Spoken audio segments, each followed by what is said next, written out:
tanong ko nga kasi it has been more than 2 years, sir. Puro tayo resolution. So ilang ahensya na ang napakabit ng solar panel o katumbas na renewable?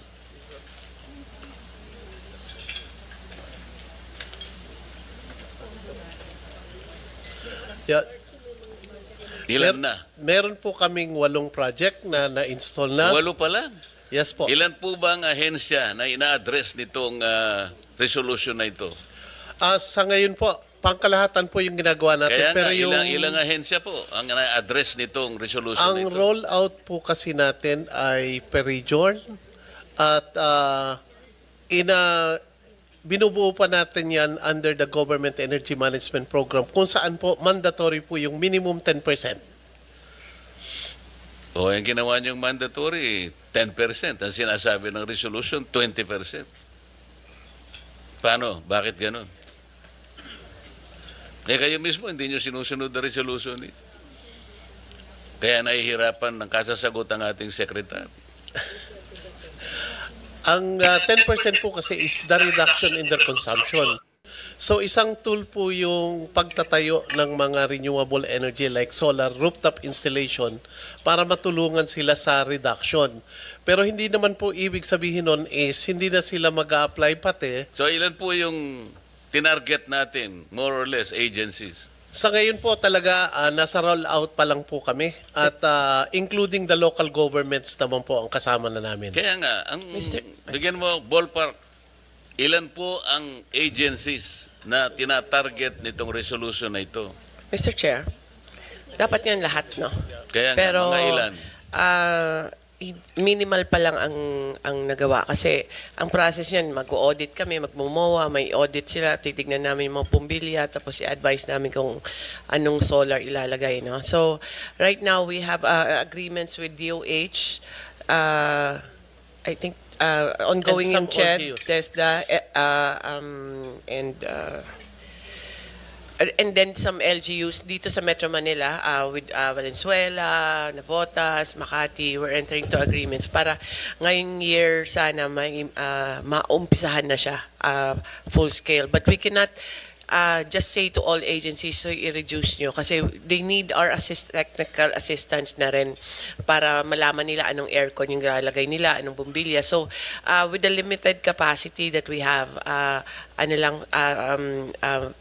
it's small compared to the whole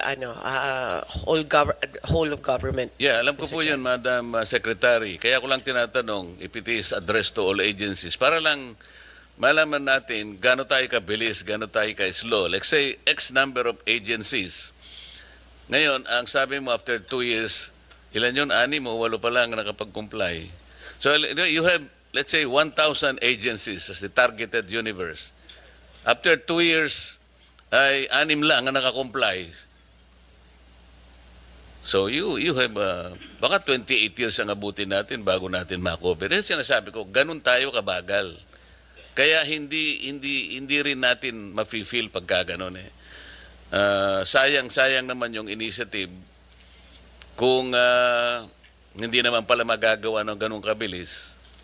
So nasasayangan lang yung effort natin. Kaya ko po tinatanong, if this is the way to not only to economize but they produce their own electricity to help each other, sana nakikita natin ang sustainability, yung manageable sana. Hindi ganito po na ang nakikita natin, nakaka-discourage, imbes na nakaka-encourage po.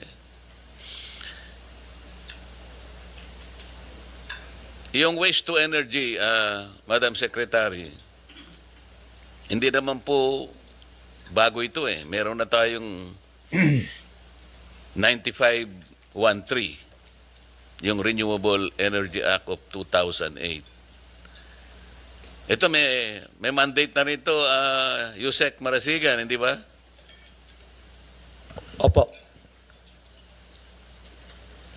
Pero ang sabi ninyo, sa ngayon, 13 WTE projects pa lang. Tama ba ito? Mr. Chair, 13 nga kasi hindi viable yung ibang Kaya nga, negosyo 13, nila. ano? Although your department greenlit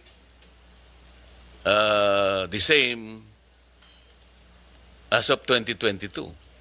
So that was 3 years ago. Pero out of the 13, 6 lang ang operational. Yusek Marasigan. Kasalanan mo na naman ito. Bakit ba napaka gusto mo yung number na 6? Tingnan mo kanina yung PB system, 6 lang ang ano. Ngayon ito na naman WT, 6 na naman ang nagko-comply. Mabuti pa ang NEA, alam mo wala akong may tatanong sa kanila eh. Kasi ang NEA naman kasi sa kaibahan ng iba, ito wag kayong magagalit. Si Mr. Almeida, kahit na busy-busy yan, kung minsan ite-text ka niya, Sir, kumusta ka? Meron ka bang mga issue na ganito, ganyan. Yung parang pinapaalalahanan ka eh. Pero si Yusek Marasigan, kahit minsan hindi ako tinext niya. Para nalalaman sana na nagkakausap man lang tayo. Alam mo ba, napakalit ng problema ng bansa natin sa electricity? Eh, lalo naman ang ERC. Mamaya po, babalikan ko kayo. Commissioner Digal. Umanda ka. Kayo po ay Babalik isa sa mga alam Babalikan kong kayo dyan. siyang pinaka-cooperative sa ERC. Sinasabi ko na sa inyo. Very reliable, very consistent. Pagka tinext mo yan, hindi pwedeng in less than 2 minutes sasagutin ka niya. Hindi kagaya ni Coco Nograles. 2 araw bago ka sagutin. Ako, mabilis ako No, yun si chairman. Kaya naman sa tuwing naghihiring kami, kahit kaming 2 na lang, hindi ko iniiwanan ito. Mr. Ang Chair. dami kong gustong itanong, Mr. Chair, baka humaba lang ako, magalit ka sa akin eh. Mr. Chair, Yes, ma'am. yung sa WTES, marami talagang hindi feasible. So right now, meron po kaming nakaset na i-auction na namin yung WTE, especially Metro Manila. Identifying yung mga problema, pero this is together with DNR, MMDA, DOE, and ERC. So hopefully maka-award kami by first quarter of next year. Okay. And Mr. Chair, dadako ako ngayon dun sa affordable. Kanina pinag-uusapan natin yung quality, reliable, and secure supply of electric power. Pero yung affordable, nandun din po yun. Section 2, paragraph B. Tama, President Nograles. So yung affordable, ito yung walang kamatayang issue, yung affordable na to. 24 years ago, we crafted a law. Ang pangalan ay IPIRA. Talagang nakalagay, affordable. Tapos pagka binasa mo pang pababayan, transparent and competitive. Mga ganun eh. Competitive price of electricity. Fair. Under a regime of free competition. In order to make our products globally competitive, nakalagay. Pero talaga pong hindi natin very elusive yung affordable.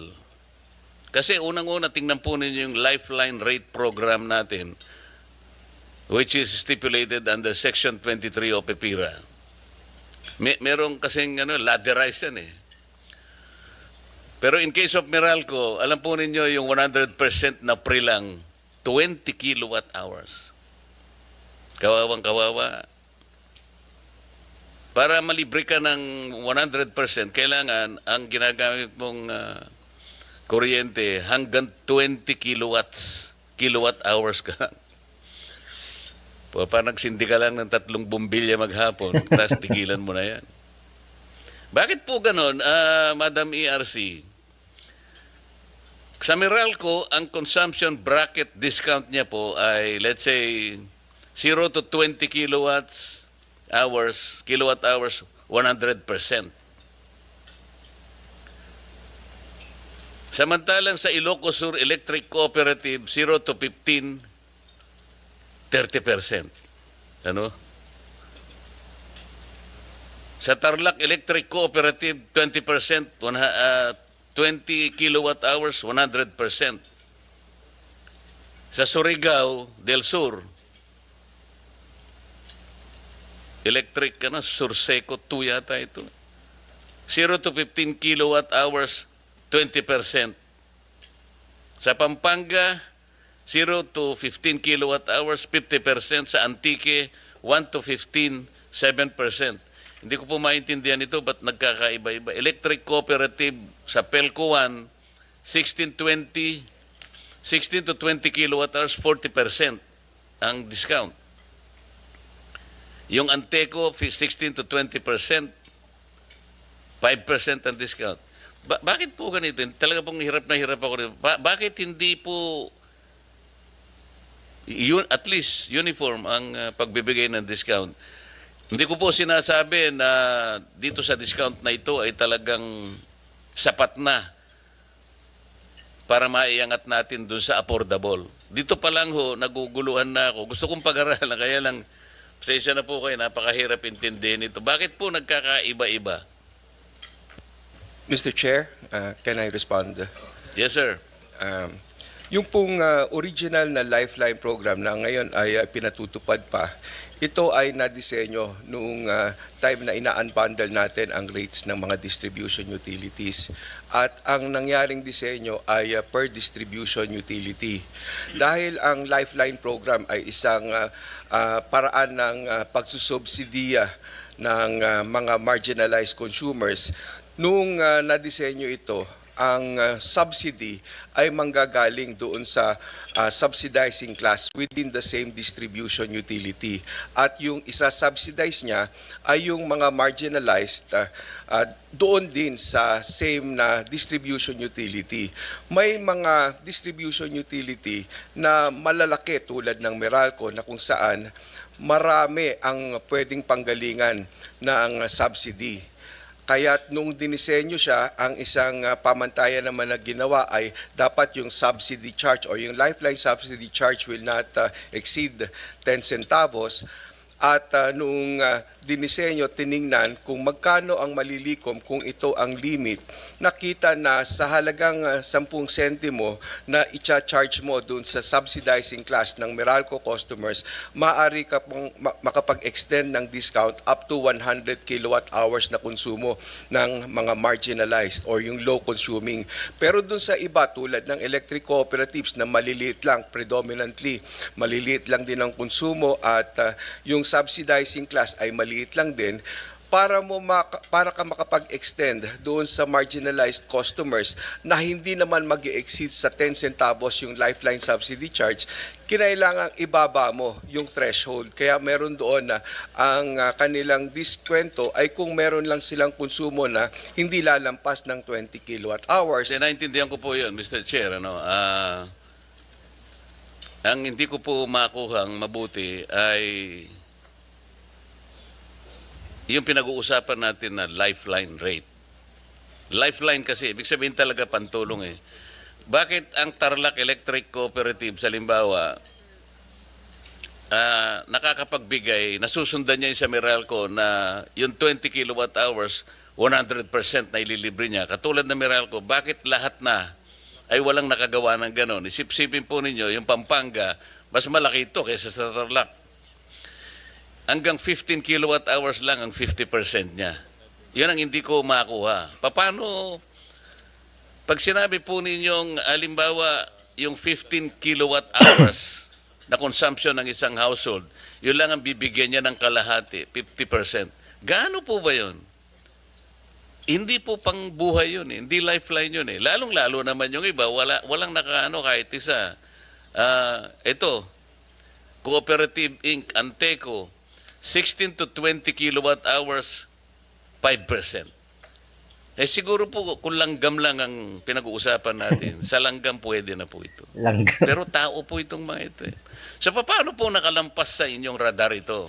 Paano po natin masasabi na lifeline rate? Yun nga po, yun yung original na design ng Lifeline program na nakabase doon sa individual distribution Yun utilities. po yung original design. Ngayon nga po, mayroon na tayong ipapalit na kung saan ang diskwento ay ibibigay across the country regardless of the distribution utility at ang Lifeline subsidy charge ay pare-pareho din na i-impose. Ganito na lang. Yung proposal ko po, meron akong bill eh. Para Ito na. po maging ganap na maramdaman ng bawat household, lalo na po yung mahirap. Ito po kasing lifeline rate was intended for our poor people. Yung talagang walang-wala ito eh.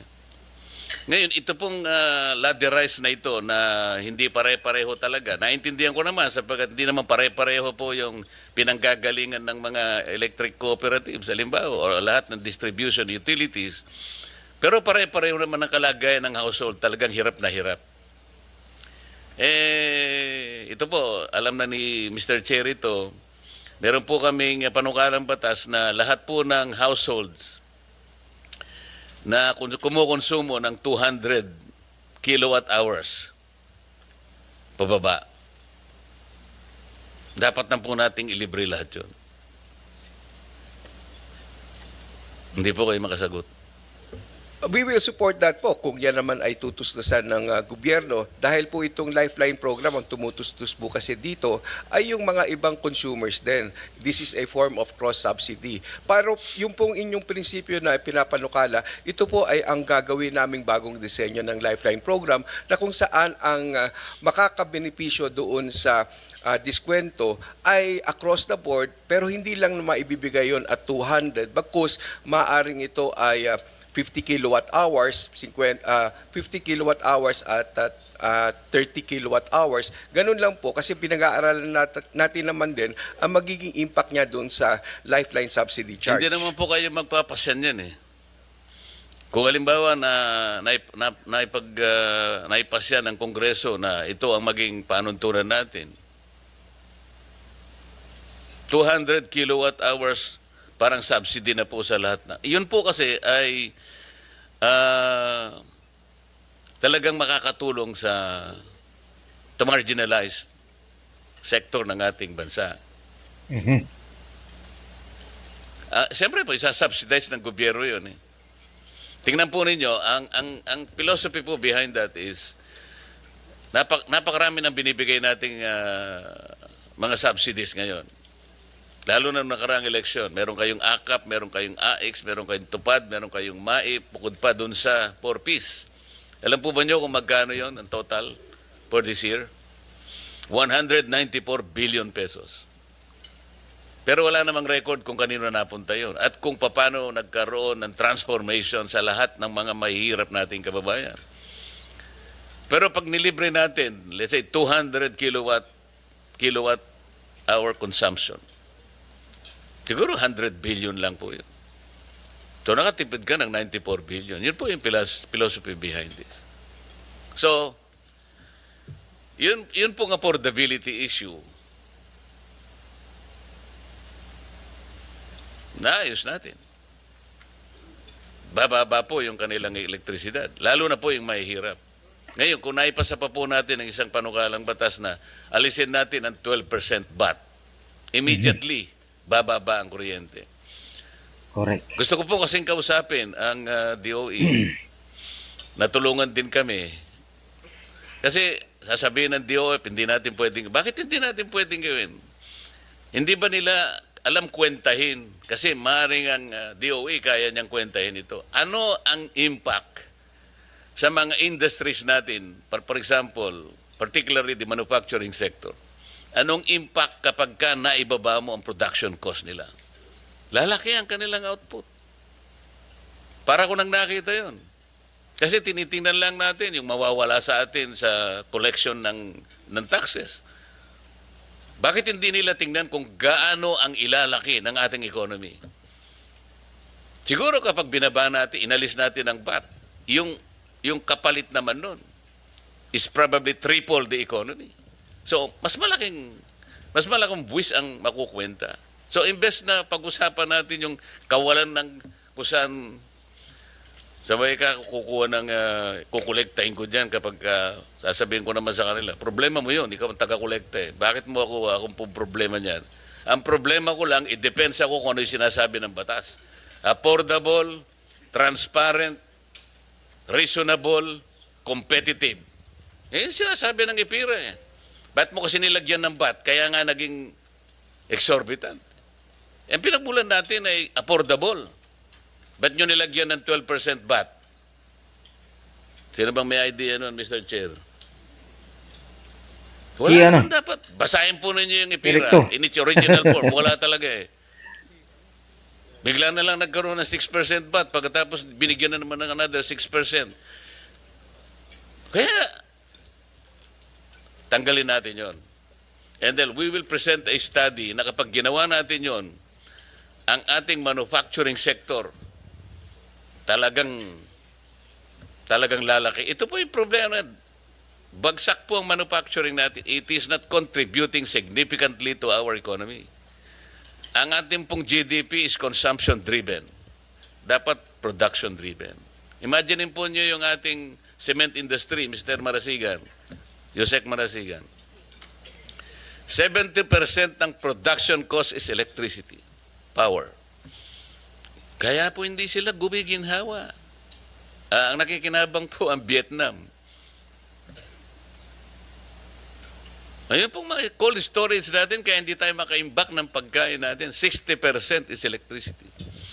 Subukan ninyong ibaba ang production cost by way of reducing the rates of electricity. Para ko nang nakita kung gaano ang threefold, maybe fivefold giginhawa ang ating economy. And then, from there, we can collect more taxes. Yun ang gusto naming i-present na alternative. O di, bumaba ang kuryente, tumaas ang economy. Dapat yun ang aralin natin.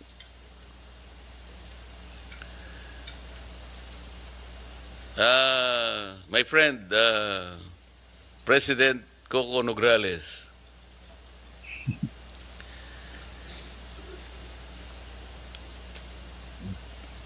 paano yung ano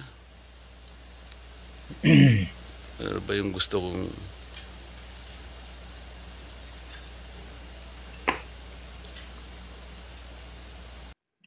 So, ayun.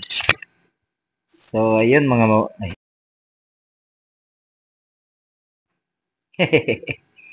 Nawala eh. So, ayun mga kababayan, nakita niyo naman yung panukala ni Senator Marcoleta para ito ay para sa lahat. Lalo-lalo na sa atin, sa mga mahihirap na yung pagbababa ng kuryente, yung imbis na gamitin yung sa AKAP, AX, tupad, o anuman pa dyan, subsidy na lang sa kuryente. At least alam mo, na yung talagang household, yung mabibiyayaan, mabibigyan. Hindi tulad ng mga hindi natin alam kung saan na pupunta yung mga tupad na yan. AX na yan. AKAP. Napupunta lang sa, kung malayo ka sa kusina, talagang, kung ang pagkain is, sayo na lang yung sabaw na lang yung sayo. O baka, maski sabaw, wala kang makuha. Kaya, mas mainam nga yung panukala ni Senator Marcoleta. Kasi pag mababa ang kuryente, isa yan eh.